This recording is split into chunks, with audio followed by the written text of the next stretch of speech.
My name is Holly Crawford, and I'm 26 years old. It was 2 a.m. on a Thursday when the pain hit me like a freight train. I had been feeling off all evening, a dull ache in my lower right side that I kept dismissing as gas, or maybe something I ate. But at 2 a.m., that dull ache turned into the kind of pain that makes you crawl across the floor. I couldn't stand. I couldn't breathe properly. I was sweating through my shirt, shaking, gripping the edge of my bathroom sink, and staring at my own reflection like I was watching someone else fall apart. I knew something was catastrophically wrong. I grabbed my phone and called my mom. No answer. I called again. Nothing. I called my dad, straight to voicemail. I kept calling back and forth between both of them, my hands trembling so badly I could barely tap the screen. By the time I reached call number 17, I was lying flat on my kitchen floor, phone pressed to my ear, listening to that same voicemail greeting I had heard my entire life. You've reached David Crawford. Leave a message. I left 3, each one more desperate than the last. In the last one, I was crying so hard I don't even know if the words came out right. I said, Dad, I think I'm dying. Please come. Nobody came. What happened next, I only know because the paramedics told me afterward.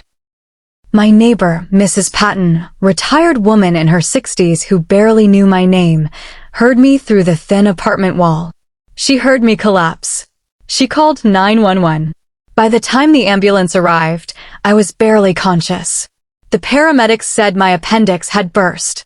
They said another 30 minutes on that kitchen floor, and the outcome would have been very different. They didn't say the word death directly, but I understood what they meant.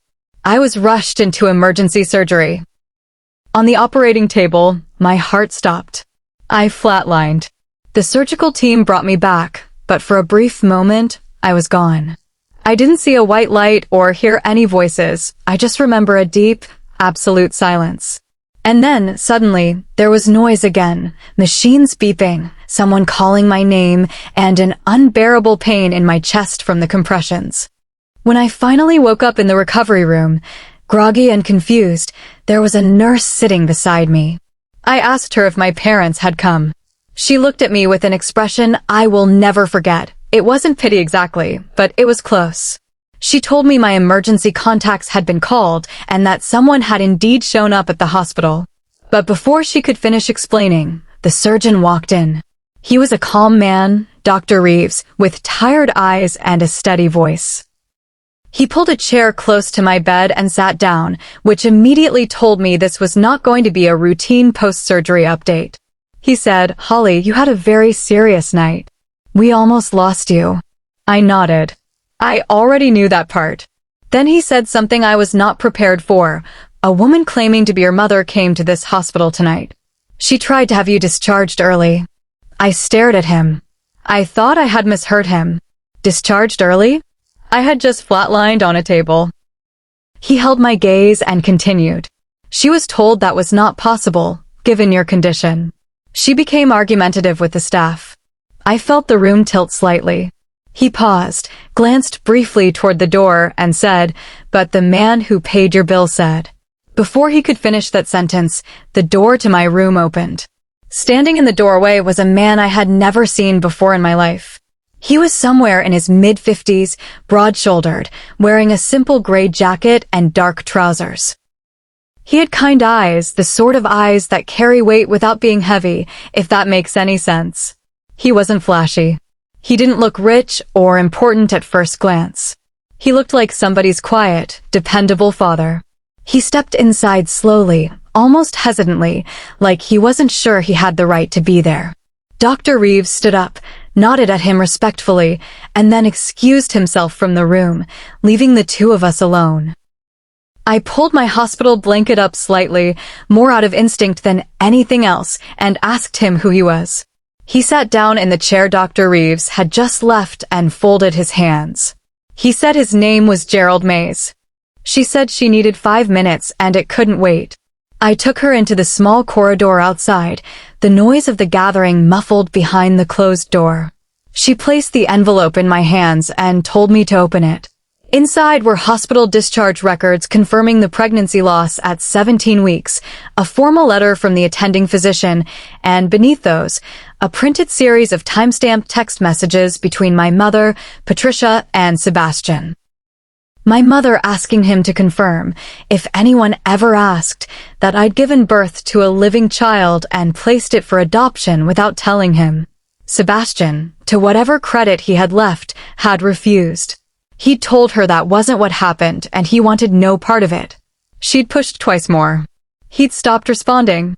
Uneasy about the exchange, he'd reached out to Nora, and the two of them had stayed loosely in touch over the years.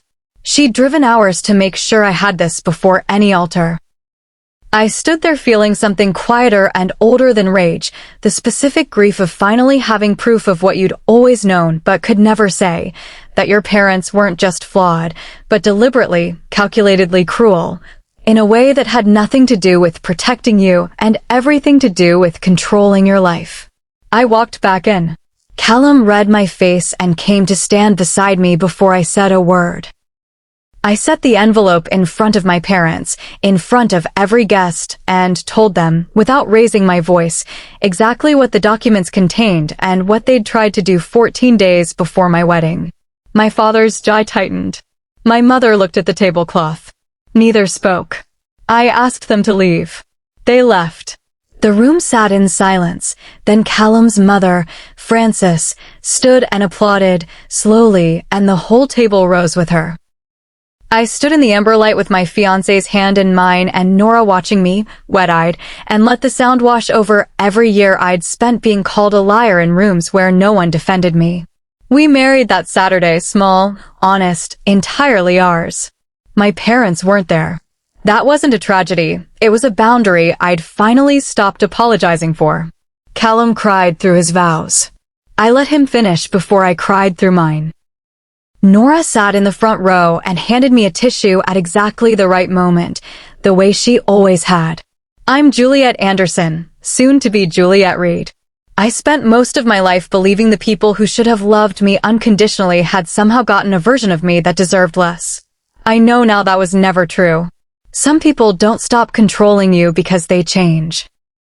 They stop because you finally walk out of reach and build something so solid that their words no longer have a wall to echo off of.